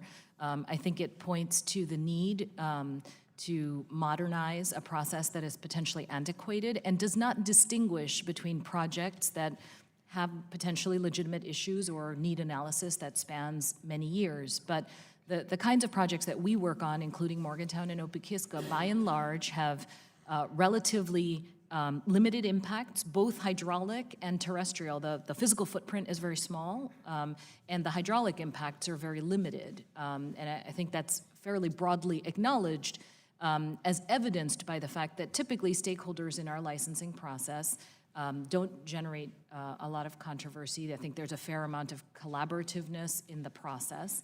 However, it does stretch out for a very long time. Joe Bart and I are the only two licensed engineers in Congress, so this is something that I've been fretting with for 40-some years in my practice in engineering, and that was why our dams, our low-head dams, why we're not using low-head turbines on every one of them. But so, is it bureaucracy that's holding it up? Why don't we have more? Oh, well, we don't have more of these across the board because when you look at the entire playing field for new hydro development on existing dams relative to other generation sources, investors look at this playing field and the timeline and the fact that the risks are not sequentially taken off the table effectively discourage investors from investing in hydropower. So in the 50-some second, what would be the first step you would take to shorten the time frame? So I think in terms of the FERC licensing process, it's possible to adopt that pilot 2-year process with some cleanups and tweaks to be more applicable to a precisely defined but nationally significant group of projects and make that more applicable. All of these projects, including Morgantown and Opakiska, on federal facilities, on Army Corps facilities, go through additional permitting by the federal government at the Army Corps, and some part of that is absolutely essential. But there are parts of that process that are duplicative, and importantly, from private capital's point of view, leave unresolved very important parameters until very late in a combined permitting cycle. And finally, I think there is space for the federal government to recognize the value of public-private partnerships because these projects are ways to bring private capital to invest in our aging dam infrastructure. Thank you very much. I yield back. Gentleman's time has expired. Chair would recognize the gentlelady from Florida, Ms. Castor. Well, thank you, Mr. Chairman. Thank you for calling this hearing, and thank you to our hydropower experts for being here and being willing to share your expertise with us. Very interesting. Because hydropower continues to be an important component of how we generate electricity in America. And I think you've heard from a number of our colleagues here that we've got to do more to incentivize clean energy. And it's not so simple sometimes as saying, boy, let's put all of our eggs in one basket or not. We can't do that. We've got to continue to be as diversified as possible. Coming from the state of Florida where we really don't have hydro, we don't have a lot of dams, I'm still very interested in how we incentivize clean energy, including hydro, because my state, as most communities in the country, we're facing significant rising cost due to the changing climate, and we know we've got to do more in the clean energy sector, including hydro. So I've heard you all mention a number of challenges here today, how we modernize the grid across the country and get these clean power sources connected to the grid. I've heard you talk about incentives and some regulatory relief as well. Mr. Steindorf, California is often the national leader when it comes to clean energy. You have a very bold renewable portfolio standard. You have a wide mix of energy sources.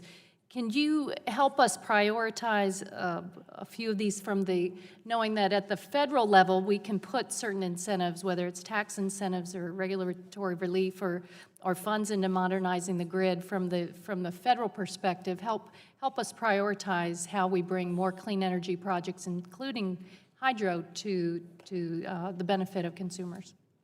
Well, believe it or not, some of the things that need to be done aren't actually at the federal level.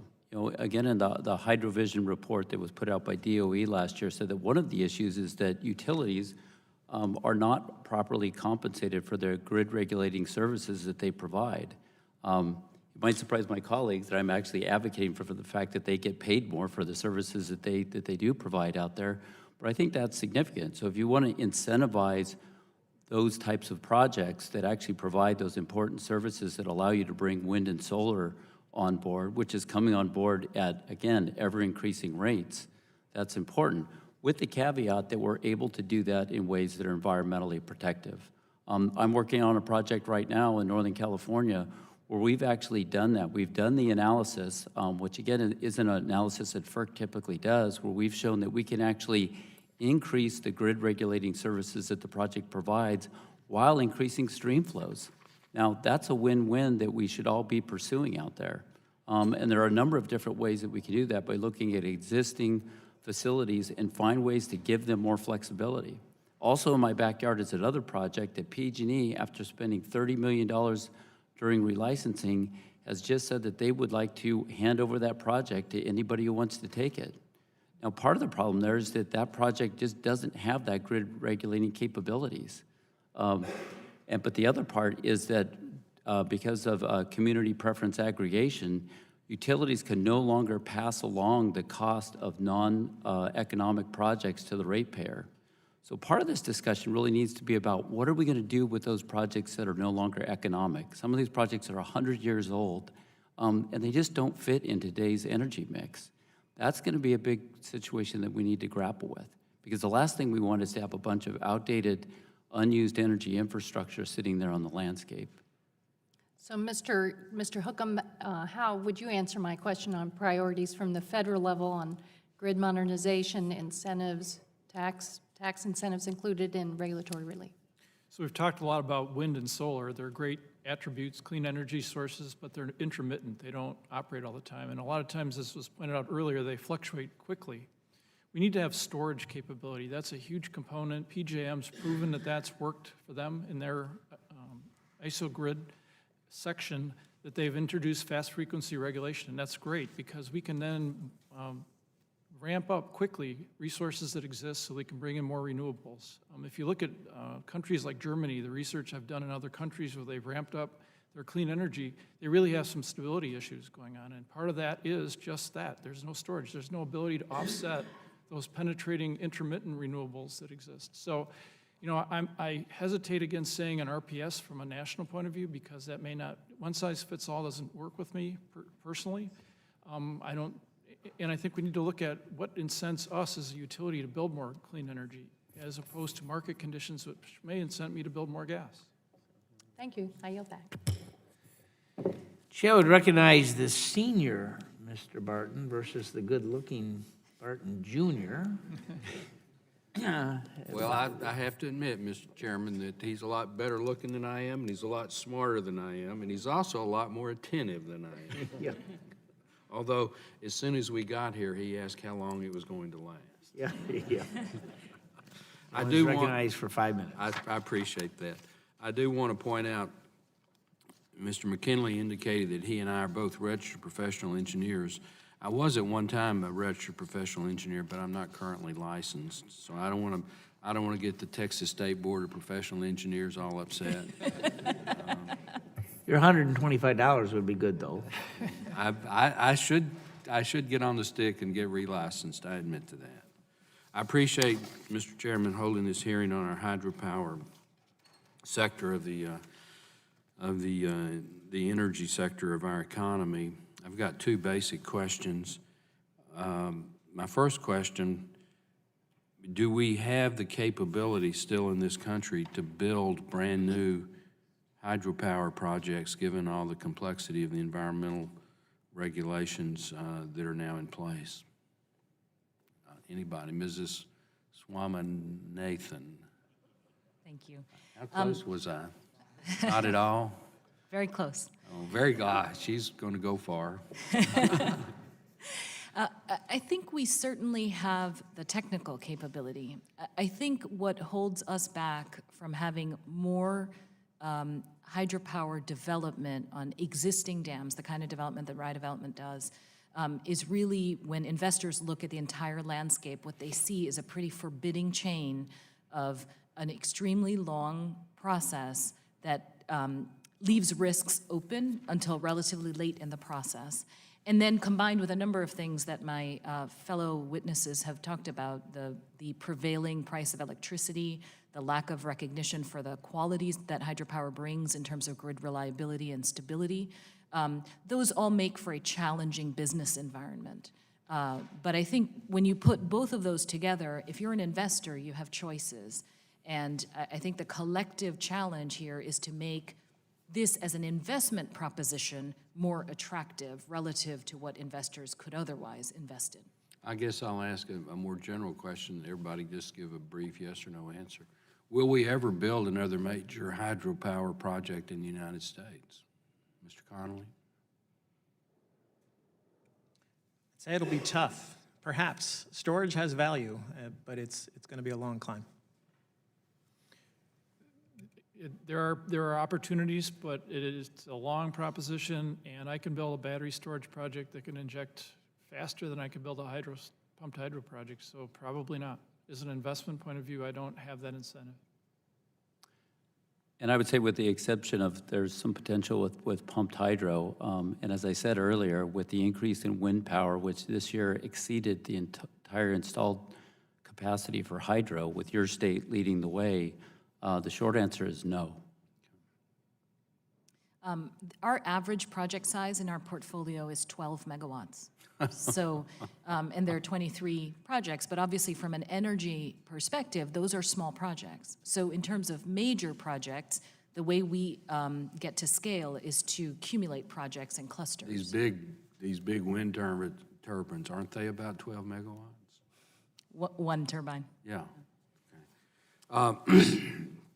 In the 2005 Energy Policy Act that passed this committee, we, at some point in the process, tried to make the FERC the lead agency for hydropower. We weren't able to make that happen, but this is a new Congress. We have a new subcommittee chairman who's very experienced, new full committee chairman who's a proponent of hydropower, and a few old goats like me that are still around. Is that something we ought to make another run at? And again, we'll just start with Mr. Connolly. As a federal PMA, we're not as exposed to FERC, so I'm going to defer to the rest of the panel. So, you know, the majority of our projects are on Army Corps dams, so we are subject to FERC licensing and then the Army Corps processes. I think each part of the process has some virtues and essentiality, and each part of the process has some real challenges. The virtues of the FERC process, setting aside for a moment that it's very long, are that it's clear, it is set up as a process with clearly defined steps. FERC has an open docket, so you can look at other dockets and refine your game as a developer or potentially as a stakeholder. The Army Corps' process's virtues are, for one, for projects on Army Corps dams, it's absolutely essential to make sure that the hydropower project doesn't interfere with the dam structure. However, I think the Army Corps process comes with its own challenges. It's duplicative when it comes to NEPA. It can be opaque. It's variable across different regions of the country and districts.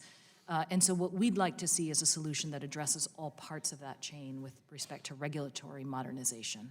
My time's expired, Mr. Chairman. Thank you. Thank you, Mr. Barton and Mr. Burton. Chair would recognize the gentleman from the great state of Michigan, Mr. Wahlberg. Thank you, Mr. Chairman, from the great state of Michigan. And Mr. Hookham, good to see you here. We're proud of CMS Energy in Jackson, Michigan, and appreciate what you provide. In fact, I stepped out to meet with the mayor of Jackson for a little bit here and one of the city council members. I've spent a lot of wonderful time below hydro project dams, fly fishing myself, either Tippy Dam in Michigan or the Bull Shoals Dam and hydro project in Arkansas on the White River. And some of the greatest fish stories of my life have developed from those spots at the end of my fly rod. But I also know that there is significant power potential. And so, Mr. Hookham, I'd like to ask you, what reforms could the Congress undertake to help ensure that this clean source of energy remains cost competitive in today's markets? I think the short answer is we need less governance. We need maybe a more concise approach. So if you could find out a way to reduce or collaborate between state and federal and reduce the number of parties that are involved in the process and focus it so that the parties to a license are clear and they have clear objectives and we understand where they're headed, it will add a lot of clarity to us to invest because right now the uncertainty is really a problem. That's the key. Anything else? give me hope. We talk about getting government at all levels to work together. That's a challenge, but I'm delighted you said that. At least it tells us where the bottleneck is. The other part is the market side of it, because we're in a situation as a regulated utility where we buy and sell power through an ISO that was set up through FERC. So we have an opportunity to make revenues through cost-efficient generation, but also to have to buy that power back for our constituents. So it's a very tight market in terms of making profits as an investor-owned utility, and at the same time keeping our rates down, because that's really what we're all about. And also managing the sustainable piece of being an environmentally friendly company. So we live in a really difficult world, so the less wires or nooses around our neck, the better off we're going to have a path forward. Good admonition. Any of the rest of you want to add to that?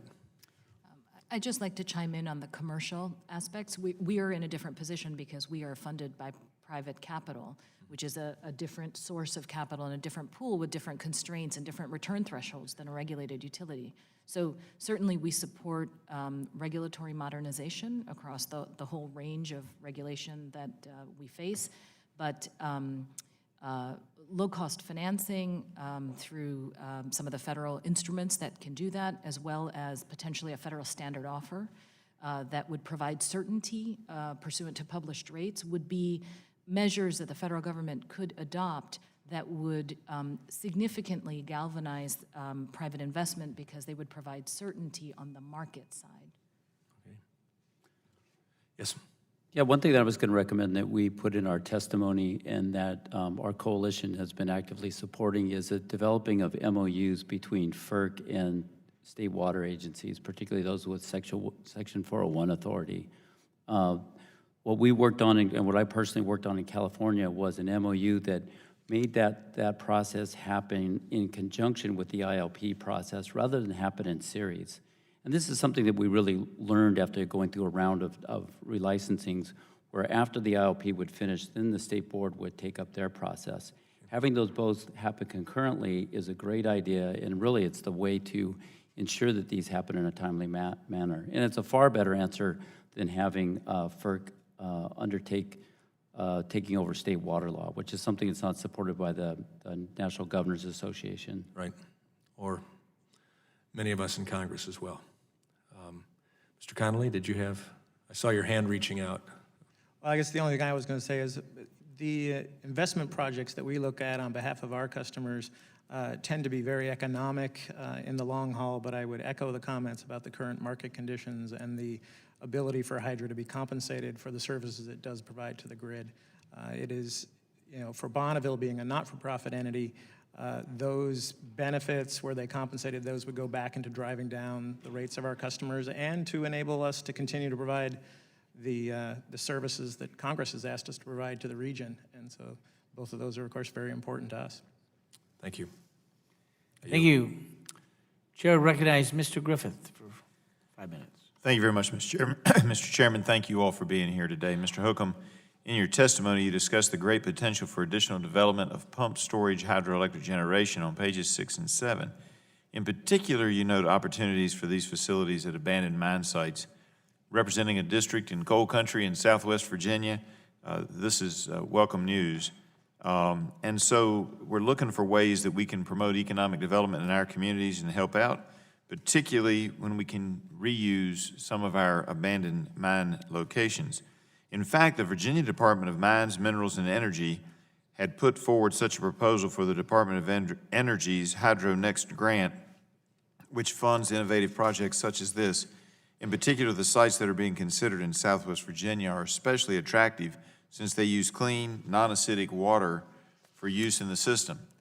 While they were not chosen for this round of grants, I am hopeful that DOE and other agencies will see the importance of supporting these types of projects. So here's my question to you, and others may want to jump in. Can you expand on what you see as the potential for pumped storage hydro, particularly for abandoned mine sites, and discuss what regulatory barriers you think we need to address to streamline these sorts of projects?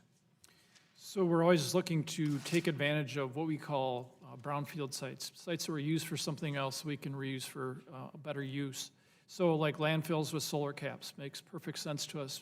Soils that we can use and cap over and protect the environment at the same time generate electricity. A mine site's a classic example where we can create vertical head, where we've got an opportunity to use a pool that potentially is underground, contained, not contaminating groundwater with a good, clean source of water, and then be able to pump that back up and reuse that power on both sides. It makes a total amount of sense, particularly where we can align that with demand and where the grid, the infrastructure supports it. So in an opportunity where there's a mine site where we have power lines and everything else aligned, I think we need to really take a close look at those. Regulatory burdens or barriers that we may need to move aside?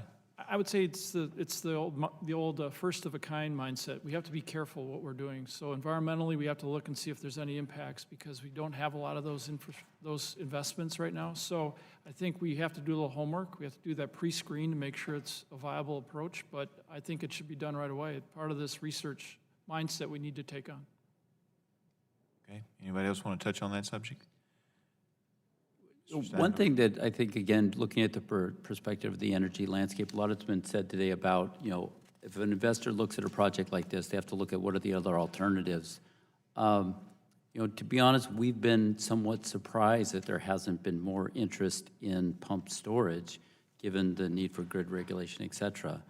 However, it needs to be said that if you're an investor looking at other storage technologies that are being developed right now, do you want to spend $1 billion on a pumped storage project that could easily be leapfrogged by some new battery storage technology that's in the near future?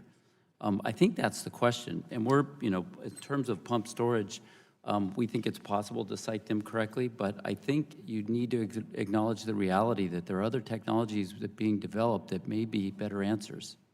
And then yes, Ms. If I can chime in on that, we are developing a project in the state of Oregon, which is a sizable pump storage project. The challenge on pump storage has been on the market side, on the commercial side, which is that, the conventional wisdom is that you can arbitrage on-peak and off-peak power. In an environment of very depressed prices, that's very difficult, and the capital costs of pump storage are very high because they tend to be sizable projects. And so what we'd like to see is movement on the market side. How do you pay for pump storage in recognition of all the grid benefits that it gets, not just the generation? I appreciate that, and then we had some conversation earlier about the length of time in getting these projects approved, and we do need to cut that. I have two dams proposed already in my district for some small dams, small projects, but it's taken a long time to get everything done, and we need more time to do it. I also should bring up that I've got a little bill coming in because a lot of these larger projects were sold to the public as you'll also have recreational facilities, and yet FERC has been very aggressive in some of our lakes in our areas in telling the property owners on the sides of the lakes what they can and cannot do. I do not know the laws of other states, but as a trained Virginia lawyer, although like my friend Mr. Barton, I'm no longer practicing, but I think there are also some taking issues. But one of the things I think we need to work on is making sure that FERC considers that usage and considers the property owners on the sides of the lakes as well. My time is up, so I'm going to have to yield back, but we'll keep that in mind. Thank you so much for your time today, and I yield back, Mr. Chairman. Gentleman yields back. Chair would recognize the senior, Mr. Mullen, for 5 minutes. Thank you, and thank you for allowing me to have my oldest son sit up here with me. It's his spring break. I don't know why he would rather come here than Disney World because his other siblings went to Disney World. You didn't know that, did you? No, I'm kidding. As we're wrapping up this hearing, and I appreciate the chairman for bringing it to our attention, hydropower is extremely important to our state. In the eastern part of the state where I represent, we have a tremendous amount of water and hydropower. And forgive me, ma'am, if I mess your name up, but is it Miss Swaminathan? Exactly. I said that right? Wow, that's first. Anyways, I appreciate you being here. I guess I have a couple of questions. One, your company has the largest portfolio of hydropower, right? Of development projects. Of development projects, right? So why aren't there more companies like yours? That is a question we ask ourselves all the time. I think that when you're looking at companies like ours who leverage private capital, investors in the energy space have lots of choices. They can invest in hydropower, they can invest in wind, solar, fossil fuels, potentially geothermal, et cetera. So what's important to look at from an investor's point of view is the totality of the attractiveness of that investment proposition. And what they see in general terms when they look at hydropower is a very long process that not only is long, but leaves unresolved many important parameters until very late in the process, which is difficult. What is the long process? So the combined federal permitting process for non-federal hydropower development on Army Corps dams can extend as far as 10 years. For just the permitting process? That's before you even start the project? Yes. And then the project length is? The construction cycle, our average construction time for a project on an existing dam is anywhere from 12 months to 2.5 years, depending on the size and the complexity of the project. So you're talking about 11, 12 years before an investor would even be able to start seeing a return? Yes. How do you even raise capital? I'm serious. I mean, I used to invest quite a bit. We kind of have restraints now that we're in office. There's no way. That's a long way. So how do you do that? Do you have a certain group that you go after? Because hydropower is something that is sustainable for us. It's clean. It's one thing that you can see both sides, Republicans and Democrats, both agree on when we're talking about generating power. Yeah. And it's reliable to the point that it can help bring the grid back up too in certain circumstances. I mean, we have GRDA in my district that we're constantly working close with them. So if we're not developing, then we're behind. Right. Absolutely. And you're right. Access to capital is a real challenge in hydropower development. And hydropower construction and projects being what they are, capital cost is everything. What does it cost to just go through the permitting process, the regulatory process, before you start your project? What's the cost on that? It can cost about $1 million a project to get through the FERC licensing process. Is that from the research you had to do, or is that just the cost of the permits? There are two. It's not the cost of the permit itself or the license itself. It's the cost of the studies, the cost of maintaining a technical staff to develop the application, the cost of the engineering work, the environmental studies, the field work, assembling all of that into a license application, as well as the ancillary permits that need to be put together, again, supported by study work, such as the 401 water quality. So when you're just beginning the project, before you even get clear to start building it, you have to have $1 million investment. That's before, right, that's not even to start building it, that's just to get the FERC license. That's what I'm talking about. And then, if the project is located on an Army Corps dam, there's more federal permitting to go through, which is actually significantly more expensive than the environmental studies because it includes the final engineering design. So what does that cost? That is on the order of several $1 million more. It depends a lot on the size and the complexity of the project, and every project is a little different, but it can be up to $8 million. $8 million just to go through the process to begin the project, It the can build. be, yes. And see, that's where I think we can do a better job here in Congress, because we in Congress should be creating an environment for entrepreneurs like yourself and your company to be able to thrive and be able to get through that process. And when we create hurdles like that, they can be as expensive as $8 million just to go through the regulations we put in place, then we can do better than that. So thank you so much. Appreciate it. Gentleman's time has expired. Seeing that there are no further members wishing to ask questions, I want to thank you very much for appearing with us today, sharing your testimony. I'm going to ask unanimous consent to submit the following documents for the record: testimony of the American Rivers, testimony of Outdoor Alliance, testimony of Sacramento Municipal Utility District. Pursuant to committee rules, I remind members that they have 10 business days to submit additional questions for the record. I would ask the witnesses submit their response within 10 business days upon receipt of the questions, and without objection, the subcommittee is adjourned.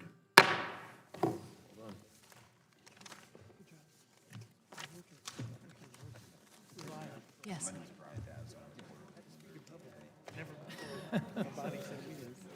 I didn't face any ASC